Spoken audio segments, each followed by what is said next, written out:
Барлықтарына сәлем, жаңа жылдарыңызбен. Мен өзімнің қазақша YouTube каналымды күнделік ретінде жүргізетін боламын.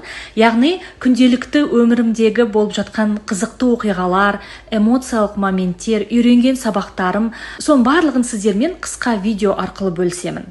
Бүгін Дед Мороздан сыйлық келгендей өзімнің онлайн заказ берген жабық купальнигім келді. Мен қазір Индонезиядамын және мұсылман елдерінде, Индонезия, Малайзия болсын, сіз жүзуге барған кезде ашық біз білетін купальникпен суға түсуге болмайды. Яғни барлығы да жабық купальник киіп жүреді.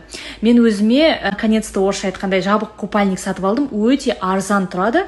Онлайн 1700 теңге ғана. Енді материалын әлі білмей, түрі жақсы, нормально, обычный купальник. Қазір мен сізге көрсетем фотоға түсіріп.